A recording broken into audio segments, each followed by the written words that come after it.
Assalamualaikum warahmatullahi wabarakatuh. Apa kabar sobat semuanya? Semoga kalian semua dalam keadaan sehat jasmani dan rohani. Tidak kekurangan satu apapun, amin ya robbal alamin.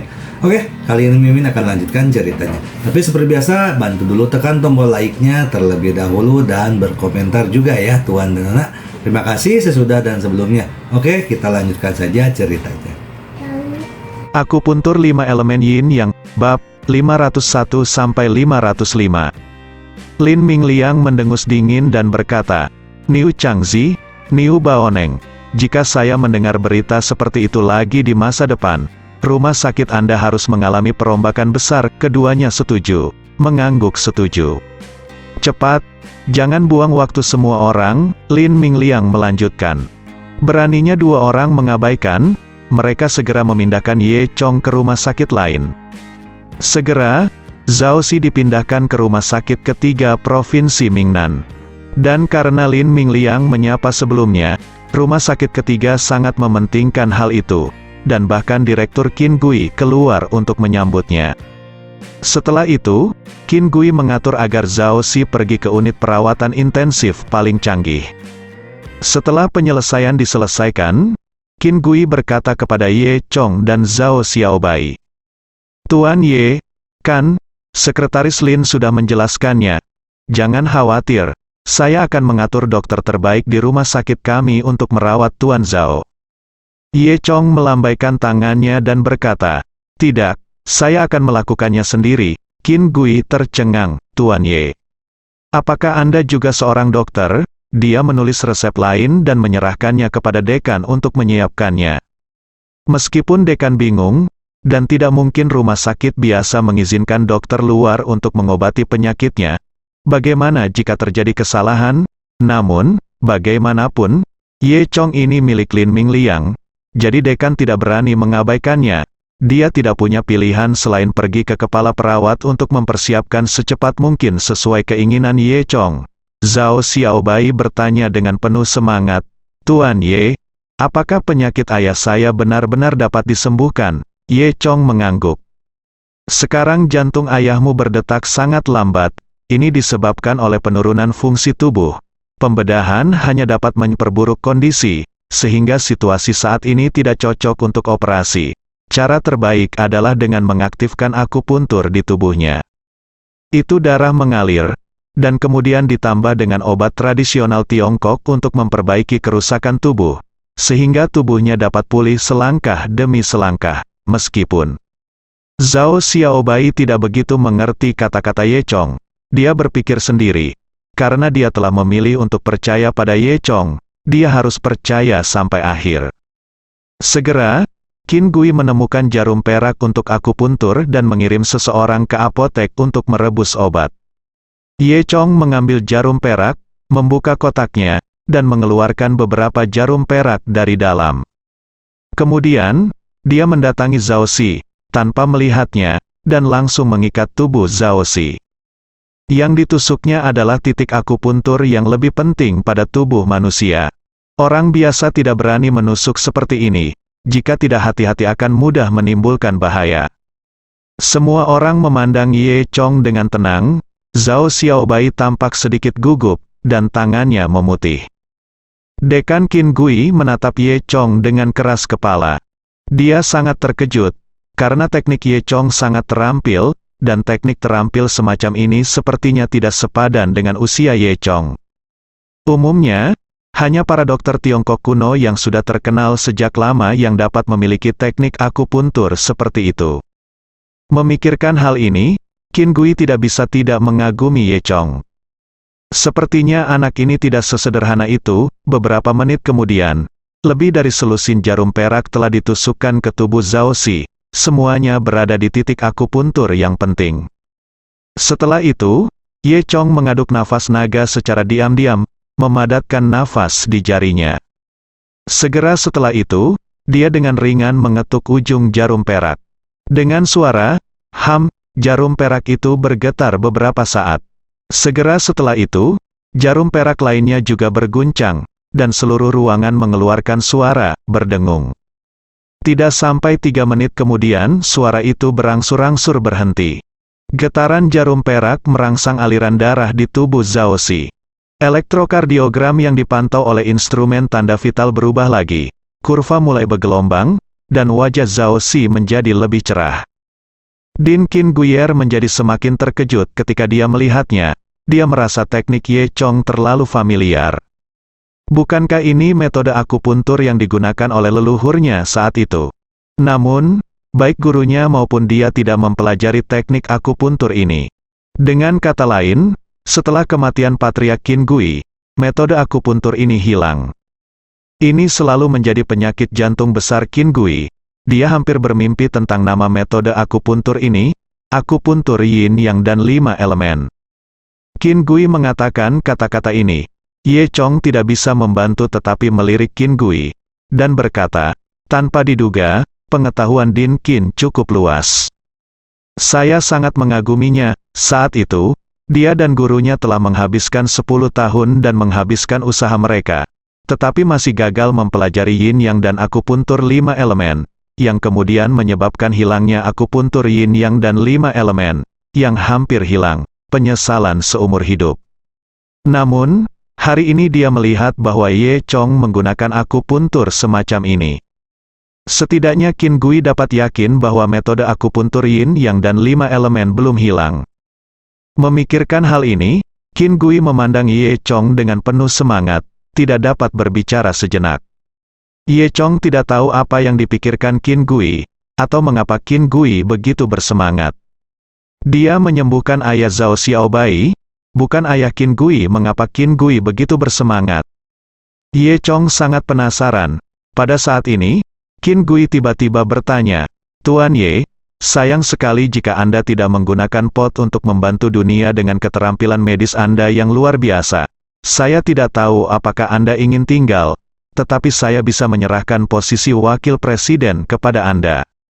Ye Chong menggelengkan kepalanya. Apakah menurut Anda posisi Anda rendah? Qin Gui bertanya lagi, bagaimana dengan dekan? Saya akan memberi Anda posisi saya. Kepala perawat mengingatkan Qin Gui dengan suara rendah, dekan, jangan bersemangat. Namun, Qin Gui sangat bersemangat. Dia melanjutkan dengan mengatakan, Tuan Ye Chong, Anda tidak tahu, saya melihat bahwa akupuntur yin yang dan 5 elemen sangat baik. Saya selalu berpikir bahwa metode akupuntur ini telah hilang di dunia. Setelah itu, Qin Gui memberitahu Ye Chong tentang masa lalu. Setelah mendengar ini, Ye Chong menyadari bahwa ada hubungan seperti itu, dan leluhur Qin Gui pasti bukan orang biasa. Ye Chong berkata kepada Qin Gui, jika dekan tertarik, saya dapat memberitahu Anda nanti, inti dari akupuntur yin yang dan 5 elemen ini. Qin Gui tersenyum pahit, Tuan Ye, saya menghargai kebaikan Anda, tetapi akupuntur yin yang dan 5 unsur ini juga telah saya pelajari selama 10 tahun, dan sejauh ini saya belum mendapatkan apa-apa. Ye Chong tersenyum dan berkata, jangan khawatir, selama Anda berlatih sesuai dengan metode saya jamin bahwa kamu pasti akan mempelajarinya dalam waktu 3 bulan. Qin Gui masih menatap dahinya dengan tidak percaya. Ye Chong, Tuan Ye, apa yang kamu katakan itu benar, Ye? Chong mengangguk. Faktanya, alasan utama mengapa Qin Gui memiliki tidak dapat mempelajari rangkaian akupuntur ini karena Qin Gui tidak memiliki energi. Akupuntur yin yang dan 5 elemen perlu diaktifkan oleh Qi. Oleh karena itu, Qin Gui hanya perlu berlatih untuk melampiaskan Qi-nya. Tidak diperlukan Qi nyata, hanya Qi dalam yang sederhana. Mungkin diperlukan waktu puluhan tahun bagi orang biasa untuk berkultivasi Qi sejati, tetapi sangat sederhana untuk berkultivasi Qi batin. Ada metode khusus dalam warisan Dewa Naga Ye Chong, yang dapat dicapai dalam waktu 3 bulan. Qin Gui sangat gembira, bagus sekali, saya benar-benar tidak tahu bagaimana harus berterima kasih kepada Tuan Ye, Anda baru saja mengakhiri penyesalan hidup saya. Ye Chong berkata sambil tersenyum, jika Anda ingin berterima kasih kepada saya, maka jaga baik-baik saya, Zhao Xi. Qin Gui mengangguk dan berkata, jangan khawatir tentang ini, saya akan memperlakukan Tuan Zhao sebagai keluarga saya sendiri. Zhao Xiaobai menatap Ye Chong dengan rasa terima kasih. Tuan Ye, Saya benar-benar tidak tahu bagaimana harus berterima kasih. Baiklah, biarkan saya mentraktir Anda makan malam. Ye Chong berkata, oke, tunggu beberapa hari, dan sekarang kamu bisa merawat ayahmu dengan tenang. Keberatan. Zhao Xiaobai sedikit diam mengangguk dengan malu-malu. Rumah sakit Ganoderma Lucidum Mingnan. Setelah Lin Mingliang mengirim Ye Chong pergi, dia tidak pergi dengan tergesa-gesa. Dia memanggil Niu Changzi dan Niu Baoneng ke kantor. Aku dengar kalian berdua membeli Ganoderma Lucidum berusia 800 tahun beberapa hari yang lalu. Lin Mingliang bertanya dengan acuh tak acuh. Paman dan keponakan Niu Baoneng saling memandang, dan perasaan buruk tiba-tiba muncul di hati mereka. Sepertinya ini adalah tujuan kedatangan Lin Mingliang ke sini. Dia sangat menginginkan Ganoderma Lucidum. Memikirkan hal ini, ekspresi Niu Changzi menjadi jelek. Dia tidak berharap berita itu menyebar begitu cepat. Tapi karena Lin Mingliang berkata demikian, dia pasti sudah melakukan penelitian sebelumnya. Niu Changzi tidak berani berbohong. Yah, Sekretaris Lin, kami memang mendapatkan Ganoderma kecil beberapa waktu lalu. Hehe, Ganoderma kecil, Lin Mingliang mengangkat alisnya. Ganoderma berusia 800 tahun tidak terlalu kecil. Niu Changzi adalah seorang sedikit malu, itu AA. Lin Mingliang berkata dengan tidak sabar, berhenti hidup omong kosong, berapa banyak yang kamu bayar untuk itu, dan jual padaku. Tidak mungkin, Sekretaris Lin, kamu tidak tahu, Ganoderma Lucidum ini adalah sudah mau. Niu Changzi berkata dengan malu, siapa itu? Lin Mingliang bertanya, ini Tuan Hong, Niu Baoneng menambahkan, Tuan Hong, ekspresi Lin Mingliang langsung berubah, tetapi dia segera kembali normal. Tuan Hong ini awalnya bernama Hong Zenyuan, dan dia tiba-tiba muncul di Mingnan dalam 2 tahun terakhir. Begitu dia muncul, dia memusnahkan kekuatan bawah tanah terbesar di Mingnan dengan kekuatan guntur. Hong Zenyuan terkenal dengan metode kejam dan kemahirannya dalam ilmu sihir. Butuh waktu kurang dari 2 tahun untuk menaklukkan semua kekuatan bawah tanah di Mingnan, dan dia sekarang menjadi kaisar dunia bawah tanah. Saat menyebut Master Hong, kesan pertama orang-orang adalah bahwa dia adalah sosok setan yang misterius dan legendaris. Niu Changzi berpikir bahwa bahkan Lin Mingliang tidak dapat menyinggung Tuan Hong. Sekarang Master Hong telah dipindahkan, sekarang saatnya Lin Mingliang mundur. Tapi tanpa diduga, Lin Mingliang berkata dengan paksa, jangan gunakan Hong Zenyuan untuk menekanku, beritahu kamu, aku tidak ingin Ganoderma Lucidum ini. Tetapi atasan, apakah kamu mengerti? Paman Niu Changzi terkejut, mereka secara alami mengerti bahwa atasan. Apa artinya? Di Mingnan, orang-orang seperti Lin Mingliang menyebut kelas atas keluarga Murong yang hampir bisa menutupi langit dengan satu tangan. Keluarga Murong adalah surga nyata bagi Mingnan. Apakah kamu tidak ingin hidup jika kamu berani melanggar perintah dari atas? Lin Mingliang berkata dengan dingin. Niu Changzi sangat aneh. Mengapa Ganoderma Lucidum begitu populer sekarang bahkan keluarga Murong juga meminta Ganoderma Lucidum? Nyatanya, tidak hanya Niu Changzi, bahkan Lin Mingliang juga terkejut dengan hal ini. Hanya 2 jam yang lalu, Mingnan tiba-tiba melaporkan bahwa keluarga Murong membutuhkan Ganoderma Lucidum. Dan hampir seluruh Mingnan mulai mencari Ganoderma Lucidum terbaik. Niu Changzi memutar matanya, dan berkata lagi, Sekretaris Lin, Anda benar-benar terlambat. Ganoderma Lucidum kami telah dikirim ke Jinghongmen.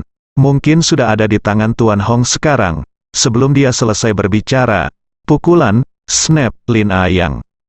Cerah meja, aku pikir kamu benar-benar tidak ingin nongkrong di Mingnan lagi, kamu ingin berbohong padaku.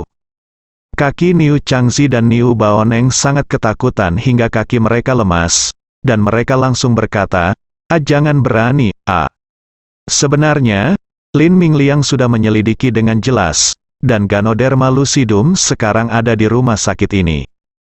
Jika kamu tidak mengeluarkannya sekarang, jangan menyesalinya. Lin Mingliang mengancam, dengan mengatakan itu, dia berdiri dan memberi isyarat untuk pergi. Niu Changzi menjadi pucat karena ketakutan, dan buru-buru berkata, "Sekretaris Lin, jangan khawatir, saya akan mengambilkannya untuk Anda sekarang, pergilah sekarang." Kemudian, dia mengatur agar Niu Baoneng segera mendapatkan Ganoderma lucidum. Dalam 5 menit, Niu Baoneng kembali dengan kotak merah di tangannya. Kotak itu kira-kira seukuran semangka. Lin Mingliang membuka kotak itu dan melihat kotak itu dilapisi beludru merah, dan ada Ganoderma besar di atasnya. Bahkan orang awam seperti mereka pun bisa merasakan aroma Ganoderma lucidum. Baru saat itulah Lin Mingliang mengangguk puas, menutup kotak itu lagi, dan kemudian mengambil kotak itu dari Niu Baoneng. Itu hampir sama. Setelah itu, Lin Mingliang pergi dengan kepala terangkat tinggi. Melihat punggung Lin Mingliang yang menghilang, Niu Changzi dan Niu Baoneng merasakan darah menetes dari hati mereka. Mereka telah melalui kesulitan yang tak terhitung untuk mendapatkan Ganoderma lucidum ini, yang awalnya dimaksudkan untuk diberikan kepada Hong Zhenyuan. Karena Hong Zhenyuan perlu berlatih akhir-akhir ini, dia mencari Ganoderma lucidum kemana-mana. Jika Ganoderma lucidum yang begitu baik ditawarkan kepada Hong Zhenyuan, maka Hong Zhenyuan akan sangat senang. Keduanya ingin menyenangkan Tuan Hong dengan melakukan ini. Keluarga Murong memiliki bisnis besar. Bahkan jika Niu Changzi secara pribadi mengirimkan Ganoderma lucidum, keluarga Murong tidak akan mengungkapkan apapun. Terlebih lagi, Ganoderma lucidum kini berada di tangan Sekretaris Lin. Sebaliknya, Niu Changzi lebih cenderung memberikan Ganoderma kepada Hong Zhenyuan. Tapi sebelum Ganoderma lucidum dikirim, itu terputus. Saat ini, Niu Baoneng tiba-tiba teringat hal lain. Dia menamparkan pahanya dan menghela nafas dengan buruk. "Oh, tidak bagus." Niu Changzi hampir melompat. "Apa yang kamu lakukan? Apa yang salah?" Niu Baoneng berkata dengan kesal, "Foto Ganoderma lucidum ini, saya sudah diambil oleh seseorang dari Jing Hongmen. Tuan Hong sudah mengetahuinya, dan dia bahkan memuji rumah sakit kami melalui salah satu bawahannya." "Apa?" Niu Changzi terkejut. "Mengapa saya tidak tahu? Itu terjadi pagi ini, aku tidak punya waktu untuk memberitahumu," kata Niu Baoneng. Mendengar ini, Niu Changzi menjadi pucat karena ketakutan. "Tidak apa-apa, jika Tuan Hong marah, bukankah kita semua akan mati?" Tapi sekarang, Hong Zhenyuan sudah tahu tentang Ganoderma lucidum berusia 800 tahun ini, dan dia sudah setuju untuk memberikannya kepada Hong Zhenyuan. Sekarang Ganoderma hilang, bagaimana mungkin Hong Zhenyuan tidak marah? Hongda harus menyalahkan mereka berdua atas kesalahannya. Memikirkan hal ini, betis Niu Changzi menjadi kaku. Niu Baoneng juga memikirkan alasannya. "Paman kedua, sekarang, apa yang harus kita lakukan sekarang? Jika Tuan Hong tidak memberikan jawaban yang memuaskan, apakah dia akan membunuhku?" Niu Changzi berpikir lama, dan berkata, "Kami hubungi Tuan Hong sekarang, katakan bahwa keluarga Murong mengirim seseorang untuk merebutnya." Di pusat kota paling makmur di Mingnan, ada Taman Mingnan. Di dalam taman terdapat sebuah danau besar seluas lebih dari 100 meter persegi, yang disebut Danau Mingnan. Di tengah danau terdapat sebuah pulau di tengah danau dengan pemandangan indah dan bunga di mana-mana. Di sini kaya akan sejenis kamelia putih, yang sangat harum saat mekar. Daun tehnya harum dan enak, yang terbaik di antara teh. Dan seluruh taman adalah taman pribadi milik keluarga Murong. Di pulau di tengah danau adalah rumah keluarga Murong. Saat ini, Murong Yan, putri tertua dari keluarga Murong, sedang duduk di aula resepsi. Di sebelahnya, duduk beberapa tetua keluarga. "Nona, sejak Anda kembali, Anda telah mencari Ganoderma di seluruh dunia. Sekarang Ganoderma yang berusia lebih dari 500 tahun di Mingnan pada dasarnya telah dikumpulkan. Berapa?" "Banyak yang berusia lebih dari 800 tahun. Murong Yan bertanya. 3. Salah satunya baru saja dikirim oleh Lin Mingliang, dan yang lainnya dikirim oleh keluarga Zhang. Ganoderma lucidum berusia 1000 tahun. Kata seorang penatua. Murong Yan mengangguk puas. Bagus, bagus. Itu sudah cukup. Hong Zenyuan, seorang lelaki tua lain dari keluarga Murong, berkata, "Nona, saya mendengar bahwa Hong Zenyuan dari Jinghongmen juga mencari Ganoderma lucidum baru-baru ini. Apa yang kita lakukan sekarang adalah melawannya. Apakah Anda memiliki pemikiran tentang kami?" Penatua lainnya berkata, "Inilah yang dimaksud semua penatua. Meski keluarga Murong memiliki bisnis besar, mereka menaungi langit di Mingnan. Tapi Hong Zenyuan tidak dikenal oleh Mingnan. Butuh waktu 2 tahun untuk menguasai dunia bawah tanah Mingnan. Tapi tidak ada yang tahu persis seberapa kuat Hong Zenyuan.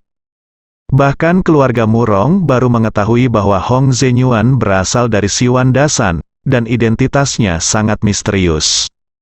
Oleh karena itu, keluarga Murong sangat takut pada Hong Zenyuan. Beberapa orang bahkan berpikir bahwa karena waktu Hong Zenyuan di Mingnan relatif singkat, jika beberapa tahun berlalu, dia mungkin tidak dapat melampaui keluarga Murong. Segera, beberapa tetua di aula menyarankan, mengapa Anda tidak memberikan semua Ganoderma lucidum yang dikumpulkan ke Hong Zenyuan, Banyak orang sangat setuju. Murong Yan mengerutkan kening. Apa yang kamu takutkan? Mungkinkah keluarga Murong saya takut dengan kekuatan bawah tanah? Sebenarnya, Murong Yan sudah memikirkan masalah ini. Dia tahu betul di dalam hatinya bahwa cepat atau lambat akan ada pertempuran antara keluarga Murong dan Hong Zenyuan, jadi tidak perlu menyenangkan Hong Zenyuan sekarang. Selain itu, dibandingkan dengan Ye Chong, Hong Zenyuan mungkin tidak sekuat itu. Di pesawat, Murong Yan juga melihat kekuatan luar biasa Ye Chong. Dan Sister Murong Yan terselamatkan berkat Ye Chong. Para tetua ingin mengatakan sesuatu yang lain. Murong Yan menggertakkan giginya dan berkata, "Saya telah membuat pengaturan untuk kumpulan Ganoderma lucidum ini. Antara Hong Zenyuan dan Ye Chong, dia memilih untuk mempercayai Ye Chong. Di bagian timur Mingnan, ada villa besar di perkebunan golf di distrik baru. Ini adalah markas pasukan bawah tanah Mingnan saat ini, Jinghongmen. Orang yang duduk di ruangan ini sekarang mengendalikan seluruh dunia bawah tanah Mingnan. Aula villa luas dan cerah, di bagian depan terdapat kursi Grandmaster berwarna merah, dan seorang lelaki tua berjas hitam sedang duduk. Pria tua itu berusia sekitar 60 tahun, dengan janggut dan rambut putih. Tas terkulai di bawah matanya, dan tampak lesu. Namun, lelaki tua yang tampaknya biasa ini adalah Hong Zenyuan, Tuan Hong, yang dibicarakan semua orang di dinasti Ming Selatan. Hong Zenyuan berasal dari Siwan Dasan, dia kuat, dan dia juga tahu seni sihir. Jika ada yang menyinggung Hong Zenyuan, kemungkinan besar tanaman yang tidak bisa dijelaskan akan tumbuh di tubuhnya saat dia tidur di malam hari. Mungkin juga saat makan, nasi di mangkok tiba-tiba berubah menjadi belatung. Pada saat ini, Hong Zenyuan memejamkan mata, mendengarkan laporan orang di depannya. Wajahnya menjadi semakin jelek terlihat dengan mata telanjang. Berdiri di depan Hong Zenyuan adalah Niu Changzi, direktur rumah sakit Mingnan. Niu Changzi tampak sengsara, dan berkata dengan sedih, "Tuan Hong, Ganoderma lucidum yang kami siapkan untuk Anda dengan segala upaya kami, telah direnggut oleh keluarga Murong, benar-benar tak tertahankan, meskipun Hong Zenyuan tidak mengatakan apa-apa. Tetapi dia memberi orang perasaan yang sangat dingin." Niu Changzi tidak bisa menahan perang dingin. Seorang pria parubaya di sebelahnya berkata, "Tuan Hong, hampir semua Ganoderma lucidum yang beredar di Mingnan ada di tangan keluarga Murong. Anehnya, untuk apa keluarga Murong menginginkan Ganoderma lucidum? Ini, saya belum pernah mendengar bahwa mereka memiliki kegunaan khusus, dan sejak kemarin, tiba-tiba saya sangat menginginkan Ganoderma lucidum." Seorang kepala botak berkata, "Jinghongmen tingkat tinggi lainnya menganalisis, apa tujuan mereka? Keluarga Murong seharusnya tidak punya alasan untuk menentang Jinghongmen kita. Semua orang benar-benar tidak tahu apa yang dipikirkan keluarga Murong. Pertama, mereka menginginkan Ganoderma tidak berguna sama sekali, dan mereka sangat menginginkannya sekaligus. Kedua, ketika mereka tahu bahwa Jinghongmen akan melanjutkan Ganoderma, mereka membeli Ganoderma sebagai gantinya dalam skala besar. Melawan Jing Hongmen berarti menciptakan musuh yang kuat tanpa alasan. Selama mereka adalah orang normal, mereka tidak akan melakukan ini. Mungkinkah keluarga Murong tahu bahwa Tuan Hong membutuhkan Ganoderma lucidum, jadi mereka ingin mengumpulkan semua Ganoderma lucidum, kirimkan nanti. Saya pikir itu sangat mungkin. Mungkin keluarga Murong juga ingin berteman dengan Jing Hongmen kita. Tetapi mereka tidak berharap untuk merugikan diri sendiri, dan malah menunda urusan Jing Hongmen kita. Pasti seperti ini, meski tindakan keluarga Murong sangat aneh. Ini sepertinya penjelasan yang paling masuk akal. Semua orang tahu bahwa Hong Zhenyuan sangat bahagia, jadi dia memilih yang baik untuk dikatakan. Benar saja, mata Hong Zhenyuan tiba-tiba terbuka ketika mendengar ini, dan wajahnya yang semula penuh amarah mendapatkan kembali kebaikan. Baiklah, jadi untuk berbicara, keluarga Murong masih sangat baik dalam hidup. Kata Hong Zhenyuan, dengan sedikit kesombongan di wajahnya. Sebenarnya, jika dipikir-pikir dengan hati-hati, mengapa keluarga Murong perlu berteman dengan sekte Jing Hong? Dan keluarga Murong akan sangat bodoh, tapi yang jelas, Hong Zhenyuan tidak memikirkannya dengan hati-hati.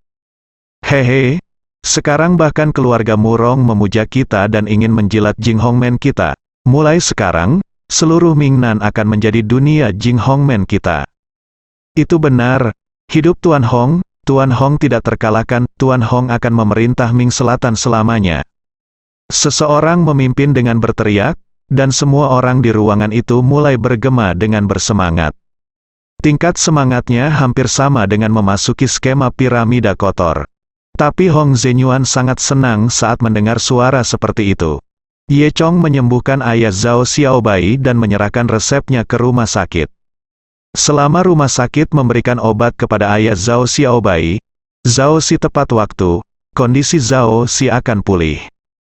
Selain itu, dengan hadirnya Dekan Qin Gui, rumah sakit juga sangat memperhatikan Zhao Xi. Oleh karena itu, Ye Chong tidak perlu tinggal di sini lagi. Zhao Xiaobai terus berbicara tentang mengundang Ye Chong makan malam dan membayar Ye Chong. Ye Chong hanya mengatakan bahwa dia akan punya waktu di masa depan.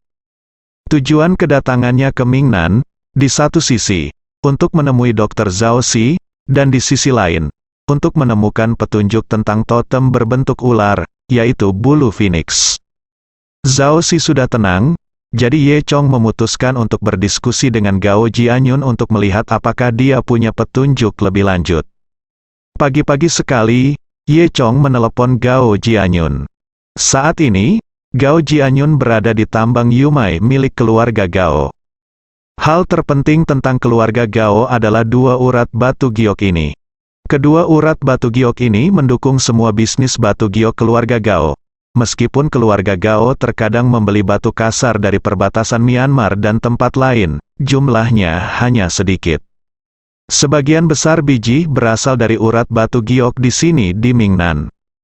Oleh karena itu, urat batu giok sangat penting bagi keluarga Gao. Ketika Gao Jianyun menerima panggilan Ye Chong, dia tidak menolak. Dia hanya mengatakan bahwa dia berada di tambang Yumai, dan jika Ye Chong ingin datang, dia akan datang ke sini untuk menemukannya. Tidak ada yang salah dengan Ye Chong, jadi dia pergi mencari Gao Jianyun. Tambang Yumai keluarga Gao terletak di antara 100.000 gunung di selatan dinasti Ming. Di tepi Gunung Siwanda, terdapat barisan pegunungan yang membentang ribuan kilometer. Pegunungan di pegunungan ini mengandung sumber daya batu giok yang kaya. Ada tambang giok yang tak terhitung jumlahnya di dalamnya, dan ada ratusan urat giok, besar dan kecil. Siapapun yang bisa mengendalikan urat giok ini akan mengendalikan bisnis batu giok. Ia juga dikenal sebagai pegunungan Yulong, dan gunung paling tengah disebut Gunung Yulong, yang merupakan kepala dari semua urat batu giok. Dua urat batu giok keluarga Gao terletak di dua gunung yang jaraknya kurang dari 3 km dari Gunung Yulong, sehingga lingkungan geografisnya cukup unggul. Ketika Ye Chong datang ke sini, dia dikejutkan oleh aura di sini. Aura murni seperti itu menunjukkan bahwa ada banyak batu giok di tanah. Pikir Ye Chong, pasti bagus untuk mengatur susunan pengumpulan roh di sini untuk kultivasi. Setelah itu, dia datang ke tambang Yumai milik Gao dan bertemu dengan Gao Jianyun. Wajah Gao Jianyun tetap seperti biasa, sedingin es. Namun, Ye Chong tahu bahwa alis Gao Jianyun agak kusut, dan sulit untuk menyembunyikan depresi di hatinya. Gao Jianyun hanya mengangguk pada Ye Chong, lalu melihat kedua urat batu giok yang layu. Di samping Gao Jianyun, berdiri seorang pria parubaya. Ini adalah penanggung jawab Gao Jianyun di Mingnan, Gao Yulong. Ye Chong tahu dari luar bahwa kedua urat batu giok itu benar-benar hancur. Awalnya, giok dari urat giok harus memiliki warna hijau sebening kristal, tetapi sekarang, seluruh urat giok berwarna abu-abu pada pandangan pertama, tanpa arti hijau sama sekali. Pekerjaan di tambang seharusnya sangat meriah, dan seharusnya banyak pekerja yang datang dan pergi, tetapi sekarang sudah benar-benar berhenti. Kedua urat batu giok ini tampaknya tercemar, kata Gao Yulong. Tercemar, Gao Jianyun bingung. Sebenarnya, pada hari pertama, saya hanya menemukan bahwa warna hijau agak tidak murni, seolah-olah ada beberapa kotoran yang tercampur di dalamnya. Karena jumlahnya kecil, saya tidak menganggapnya serius, kata Gao Yulong. Namun, warnanya mulai memudar sejak hari kedua, kemudian menjadi semakin serius, dan akhirnya menghilang sama sekali. Gao Jianyun juga melamun, dan dia tidak tahu mengapa hal seperti itu terjadi. Kedua urat batu giok ini dibeli oleh kakek Gao Jianyun, leluhur keluarga Gao, yang membayar banyak uang agar seseorang dapat melihatnya. Saat itu dikatakan bisa bertahan minimal 100 tahun, sekarang kurang dari 50 tahun, urat batu giok tidak mungkin mengering secara alami. Sesuatu pasti telah terjadi, Gao Jianyun berpikir sendiri. Saat itu, dua pekerja mendorong truk tambang yang kosong dan keluar dari tambang. Keduanya jelas sedang mendiskusikan sesuatu dengan intens, dan mereka tidak memperhatikan Gao Jianyun dan yang lainnya di samping mereka. Hei, kamu tidak percaya, tapi setelah aku melihat hantu wanita hari itu, sesuatu terjadi pada urat giok kita, pasti ada yang salah, bohong. Tempat ini pasti dihantui, keduanya berkata sambil berjalan pergi. Gao Jianyun berkata pada dirinya sendiri, apakah itu benar-benar berhantu? Ye Chong telah mengaktifkan mata Dewa Naga dan melihat seluruh tambang pembuluh darah giok. Dia dapat yakin bahwa itu tidak berhantu. Itu tidak berhantu, kata Ye Chong. Gao Jianyun memandang Ye Chong, tenggelam dalam pikiran tentang apa yang dikatakan kedua pekerja tadi. Setelah kembali dari tambang batu giok, Ye Chong bertanya kepada Gao Jianyun tentang totem ular itu. Gao Jianyun berkata bahwa dia belum tahu. Ye Chong juga tahu bahwa hal semacam ini tidak boleh terburu-buru. Gao Jianyun berkata, Tuan Ye, ada hal lain yang ingin saya minta bantuan Anda. Yun, tapi tidak apa-apa, Ye Chong tersenyum. Gao Jianyun terdiam. Dia berkata, saya mendengar dari Sanshan dan Ting Ting bahwa Tuan Ye memiliki bakat khusus untuk bertaruh pada batu. Ye Chong tersenyum dan berkata, memang dia memiliki bakat itu. Saya ingin Tuan Ye membantu saya memilih dua batu giok yang bagus. Pembuluh darah, lagi pula, urat batu giok asli telah rusak, dan jika tidak ada darah segar yang masuk, saya khawatir keluarga Gao akan hancur, kata Gao Jianyun. Ye Chong harus mengagumi Gao Jianyun dalam hal ini. Pemikiran pertamanya bukanlah menemukan alasannya, tetapi apa yang harus dilakukan selanjutnya untuk menjaga keluarga Gao. Pandangan jauh ke depan seperti itu memang kuat. Melihat Ye Chong tidak berbicara, Gao Jianyun mengira Ye Chong khawatir. Dia melanjutkan, tidak masalah, Tuan Ye, prinsip memetik urat batu giok mirip dengan memetik batu kasar, saya yakin Anda bisa melakukannya, tidak masalah.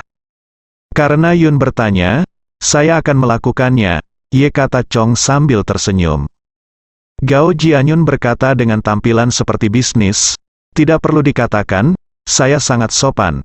Saya pernah membantu Anda di rumah sakit. Jika Anda membantu saya memilih pembuluh darah giok, kami akan seimbang. Ye Chong tersenyum canggung. hatinya. Dikatakan bahwa ucapan Gao Jianyun mirip dengannya, dan tidak ada komponen emosional di dalamnya. Setelah berbicara dengan Gao Jianyun beberapa kata lagi, Ye Chong pergi sendiri. Begitu dia pergi pada malam hari, dia menerima telepon dari Mu Rongyan. "Halo, Tuan Ye, saya Mu Rongyan, yang ada di pesawat. Apakah Anda masih memiliki kesan tentang saya?" Sedikit. Ye Chong menyentuh hidungnya dan berkata, "Hanya bercanda, siapa yang tidak terkesan dengan wanita cantik seperti Mu Rongyan, yang juga memiliki adegan bahagia bersama?" "Ya, seperti ini, saya sudah menemukan beberapa Ganoderma lucidum dan saya ingin memberikannya kepada Tuan Ye. Saya ingin tahu apakah Tuan Ye nyaman untuk datang ke rumah Murong kami," Mu Rongyan berkata dengan suara lembut di telepon, "juga agar keluarga Murong kita bisa menjadi tuan tanah, dan berterima kasih kepada Tuan Ye karena telah menyelamatkan hidupnya." Ye Chong merasa geli, tetapi dia tidak menyangka bahwa Mu Rongyan benar-benar membantunya menemukan Ganoderma lucidum. Dia baru saja melewatinya di kereta. Nyatanya, Ye Chong tidak tahu bahwa kata-katanya yang halus hampir mengejutkan seluruh Mingnan. Awalnya, Ye Chong tidak ingin pergi, tetapi Mu Rongyan mengatakan kalimat lain. "Ngomong-ngomong, Tuan Ye, ada beberapa berita tentang totem yang Anda sebutkan sebelumnya. Seorang tetua keluarga kami telah melihatnya sebelumnya. Di mana rumahmu? Aku akan ke sana sekarang." 2 jam kemudian, Ye Chong datang ke Taman Mingnan. Dia menemukan bahwa tempat ini benar-benar tempat dengan pemandangan yang indah dan lingkungan yang indah, dan merupakan taman pribadi. Dari sini terlihat bahwa keluarga Murong pasti memiliki pengaruh yang besar di Mingnan. Karena perintah Mu Rongyan sebelumnya, petugas keamanan langsung membiarkan Ye Chong masuk. Begitu memasuki gerbang taman, Anda bisa melihat danau besar di tengah taman di pulau di tengah danau. Bangunan menjulang tinggi adalah rumah keluarga Murong. Begitu Ye Chong berjalan ke danau, dia melihat sebuah perahu kecil menunggu di sini. Ada 2 orang di perahu, satu tukang perahu dengan dayung, dan yang lainnya adalah Mu Rongyan. Wanita muda yang bermartabat dari keluarga Murong sebenarnya datang untuk menjemput Ye Chong secara langsung. Mu Rongyan masih mengenakan gaun ungu panjang hari ini. Rambutnya berkibar lembut saat angin sepoi-sepoi bertiup. Di wajahnya yang cantik, ada 2 lesung pipit yang manis. Dia menatap Ye Chong dengan senyuman, seperti bunga teratai ungu yang muncul dari air. "Ayo cerdas." Terutama sepasang mata beriak Mu Rongyan sepertinya bisa menyatu dengan air danau. Ye Chong tidak bisa membantu tetapi menatap tercengang. Saat Ye Chong memandang Mu Rongyan seperti ini sebelumnya, Mu Rongyan masih merasa sedikit jijik.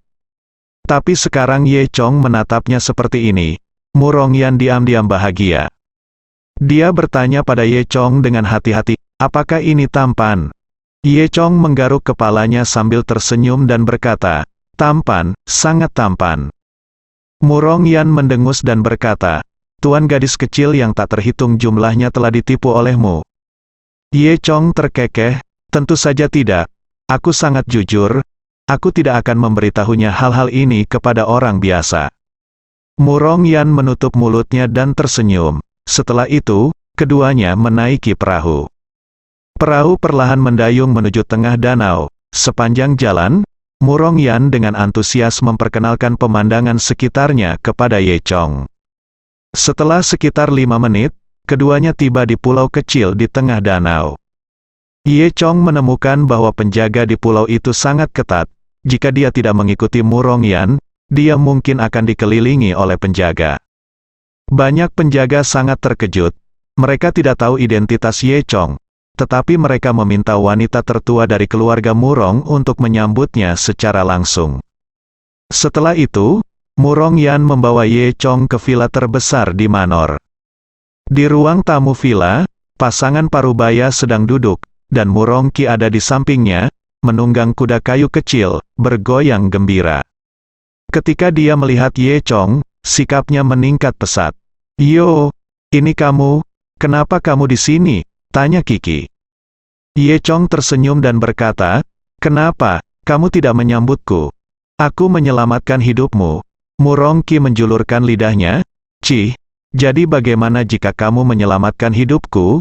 Kamu masih mengintip adikku di sana. Aku hampir melihat semuanya. Ye Chong dan Murong Yan langsung merasa malu ketika kata-kata Tong Yan Wuji keluar. Wajah tua Ye Chong memerah. Dia menyentuh hidungnya dan berkata, ya, itu semua kecelakaan, pasangan. Parubaya itu memandang Murong Yan, dan jelas bahwa Murong Yan tidak memberitahu mereka tentang hal ini. Murong Yan dengan cepat mengubah topik pembicaraan, dan berkata kepada Ye Chong, "Itu Tuan Ye, izinkan saya memperkenalkan Anda. Ini ayah saya Murong Cui, dan ini ibu saya Huang Xiao." Ye Chong mengangguk pada keduanya. Murong Cui memandang Ye Chong dengan senyum di wajahnya, "Ini Tuan Ye, dia masih sangat muda." Menjelaskan, keduanya tampak relatif ramah. "Tuan Ye, Anda menyelamatkan kedua putra dan putri saya, dan Anda adalah dermawan besar keluarga Murong kami. Jika Anda memiliki sesuatu untuk dilakukan di Mingnan, silakan datang kepada saya. Selama saya, Murong Cui, dapat melakukannya, aku akan melakukannya untukmu." Kata Murong Cui. Ye Chong tidak tahu bahwa komitmen ini adalah masalah besar. Karena di Mingnan, tidak ada yang tidak bisa dilakukan oleh Murong Cui. Dia tersenyum dan berkata, "Paman dan Bibi. Sama-sama, ngomong-ngomong, apakah kamu sudah menemukan pembunuh yang ingin membunuh Nona Murong?" Nyatanya, kekuatan keluarga Murong di Mingnan hampir bisa dikatakan luar biasa. Satu-satunya yang memenuhi syarat untuk melawan keluarga Murong adalah keluarga Wang. Saat itu, Wang Zicheng, di mulut Murong Yan adalah anggota keluarga Wang. Tetapi kekuatan keras keluarga Wang masih jauh tertinggal dari keluarga Murong. Namun, insiden misil sebelumnya mengingatkan Murong Cui bahwa keluarga Wang diam-diam masih bergerak. Berdasarkan pemahaman Murong Cui tentang keluarga Wang, biasanya, keluarga Wang seharusnya tidak memiliki kekuatan untuk menggunakan benda canggih seperti misil. Menurut analisis Murong Cui, kemungkinan besar keluarga Wang telah terjerat oleh kekuatan tertentu. Jika demikian, maka keluarga Murong mungkin harus berhati-hati. Namun, bukan ini yang dipedulikan Ye Chong. Setelah obrolan singkat dengan Murong Yan dan yang lainnya, Ye Chong langsung ke intinya. "Nona Murong, bukankah kamu mengatakan ada berita tentang totem?" tanya Ye Chong. Murong Yan memandang Murong Cui, lalu mengangguk dan berkata, "Ya, dia adalah sesepuh tua dari keluarga Murong kami yang tahu sesuatu tentang totem. Di mana dia? Bawa aku untuk menemukannya." Ye Chong berkata dengan cemas. Murong Yan menatap Murong Cui lagi. Murong Cui mengangguk dan berkata, "Tolong datang dengan penatua ketiga." Tidak lama kemudian, seorang lelaki tua di tahun-tahun kematiannya diangkat dengan kursi roda. Kaki lelaki tua itu tidak berguna, dan matanya benar-benar buta, dan dia cacat parah. "Tuan ketiga," Murong Yan menyapa. Orang tua itu mengangguk pelan. "Kakek ketiga, aku benar-benar minta maaf, tapi masalah ini sangat penting. Jadi aku masih harus mengingatkanmu tentang apa yang terjadi di Siwan Dasan saat itu," kata Murong Cui. Begitu Siwan Dasan disebutkan, terlihat jelas bahwa lelaki tua itu masih memiliki ketakutan, dan tubuhnya sedikit gemetar. Kemudian, dia berkata dengan suara yang sangat kering, "Ketika saya pergi ke Gunung Siwanda dengan beberapa teman untuk bertualang, kami bertemu dengan beberapa suku asli. Penduduk asli ini sangat kejam, tetapi pada awalnya mereka bukanlah lawan kami. Tapi, mereka sebenarnya tahu bagaimana menggunakan sihir. Beberapa orang di perusahaan saya meninggal secara tragis, dan saya melarikan diri dengan sepasang mata, dan ketika saya sampai di rumah, kaki saya juga cacat." Kakek ketiga mengatakan bahwa dia masih kecil, bersemangat. Kemudian, dia menelan, dan setelah beberapa detik hening, dia melanjutkan, "Saya ingat bahwa masing-masing penduduk asli ini memiliki tato di tubuh mereka, yang merupakan totem ular. Setelah itu, kakek ketiga mengatakan seperti apa totem itu, hasilnya persis sama dengan totem yang ingin ditemukan Ye Chong." Ye Chong sedikit bersemangat, "Tuan ketiga, Di mana Anda bertemu penduduk asli ini? Sudah lama sekali, aku lupa, aku hanya ingat itu jauh di pegunungan. Tuan Ye, kamu tidak bermaksud pergi, kan? Terlalu berbahaya. Kata Murong Cui. Ye Chong sedikit tersenyum dan berkata, tidak peduli betapa berbahayanya itu, aku akan pergi ke sana. Murong Yan membuka mulutnya, tetapi tidak mengatakan apa-apa. Setelah itu, keluarga Murong mengadakan perjamuan untuk menghormati Ye Chong. Makanannya hampir habis, jadi Murong Yan memerintahkan seseorang untuk mengeluarkan Ganoderma lucidum. Dia sama sekali tidak mengeluarkan Ganoderma lucidum biasa itu, dan dia merasa tidak mungkin bagi mereka untuk jatuh ke mata Ye Chong. Oleh karena itu, Murong Yan hanya mengeluarkan 3 Ganoderma lucidum yang berusia lebih dari 800 tahun. Murong Yan berkata, Tuan Ye, 2 Ganoderma lucidum ini sedikit lebih kecil, yang satu berumur 800 tahun, yang lain berumur 900 tahun, dan yang besar adalah Ganoderma lucidum yang berumur lebih dari 1000 tahun, sangat jarang. Ye Chong melakukannya, jangan berharap Murong Yan merekrut hal yang begitu bagus. Ye Chong benar-benar tidak menginginkannya pada awalnya. Namun, Ganoderma lucidum millennium juga sangat menarik bagi Ye Chong. Tidak hanya bermanfaat untuk budidaya, Ganoderma lucidum ini jika dijadikan obat mujarab juga dapat menyembuhkan lebih banyak orang. Memikirkan hal ini, Ye Chong tidak sopan, jadi dia menerima semua perintah. Pada saat ini, seorang pelayan tiba-tiba masuk, terlihat sangat bingung. Ada apa? Bingung? Murong Cui bertanya dengan tidak senang. Patriark, seseorang ingin melihatmu, kata Jiading. Murong Cui menjadi semakin marah. Seseorang melapor kepada Anda secara normal ketika mereka melihat Anda. Mengapa Anda terburu-buru? Siapa itu? Keluarga? Patriark? Aku tidak tahu siapa itu. Tapi orang itu sudah sampai di gerbang villa. Kata pelayan itu, apa? Murong Cui dan yang lainnya tercengang. Siapa yang membiarkannya masuk? Aturan keluarga Murong Cui sangat ketat, dan ketika orang luar datang berkunjung, mereka harus disetujui oleh pemiliknya, dan kemudian mereka akan dibawa dari Pulau Huxin. Pelayan itu menggelengkan kepalanya dan berkata, tidak ada yang mengambilnya. Dia masuk sendiri, dan dia tiba-tiba muncul di pintu villa. Pada saat ini, Murong Cui akhirnya tahu mengapa pelayan itu begitu bingung. Bahkan dia kagum, tahukah Anda, keamanan keluarga Murong sangat ketat. Dan mereka berada di sebuah pulau kecil di tengah danau, sulit bagi orang luar untuk masuk, karena seseorang datang ke pintunya tanpa suara. Itu menunjukkan bahwa tidak mudah bagi seseorang untuk datang, jika bukan karena pengaruh keluarga Murong, siapapun yang datang mungkin akan langsung masuk ke kamar tidur. Memikirkan hal ini, ekspresi Murong Cui menjadi serius. Pergi, undang orang dari luar untuk masuk, haha. Tidak perlu. Aku sudah masuk, haha, bersambung.